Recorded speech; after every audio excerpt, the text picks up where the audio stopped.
یو شمېر پخواني پوځیان وایي د طالبانو له وېرې په پټه ژوند کوي. یو شمېر پخواني پوځیان او کورنۍ ادعا کوي چې د طالبانو له وېرې له میاشتو راهیسې په پټه ژوند کوي.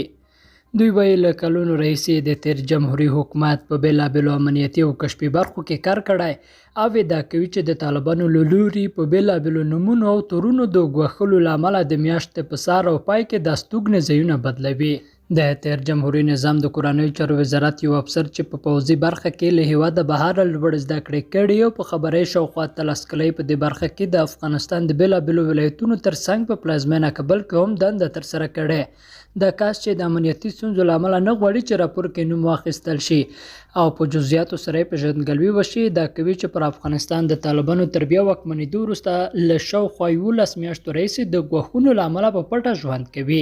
دا کس وایي د څو کوچنیو ماشومانو پلار دی او د دې له وېرې چې ونه پېژندل شي او ونه وژل شي د استوګنې لپاره د هېواد په بېلابېلو ولایتونو کې لرې پرتو ولسوالیو ته ځي. د تېر جمهوري نظام یو بل پوځي افسر چې خپل نوم او هویت خپرول نه غواړي ازادي راډیو ته وویل چې له 2004 کال راهیسې د تېر نظام تر سقوط پورې د افغانستان په بېلابېلو ولایتونو کې دنده ترسره کړې، خو اوس طالبانو ته د منسوبو کسانو له لوري په بېلابېلو تورونو او نومونو ځورول کېږي. د طالبانو حکومت دا ادعا ردوي او وایي دوی د خپل اعلان کړی عمومي او پېټژمن دي.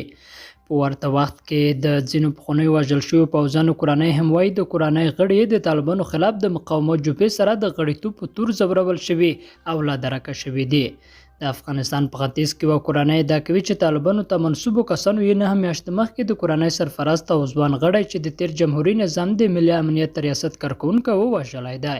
د دغو کسانو د ادعاو په اړه مو د طالبانو د حکومت چارواکي وپوښتل. د دوی د حکومت ویان ذبیح الله مجاهد ازادي راډیو ته وویل هیڅ نظامي افسر یا بل چاته د موږ له لوري کوم ګواښ متوجه نه دی او نه باید دوی په پټه وګرځي. دوی خپل کور او هیواد کې په ازاده توګه ژوند کولی شي، هیڅ چاته اجازه نشته چې څوک وګواښي.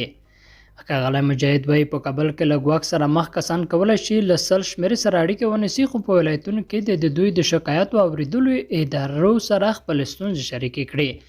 نوموړی وایي دوی د خپل اعلان کړي عمومي عفوې پلي کېدو ته ژمن دي. قدرمنو دوستانو له ملتیا مو مننه.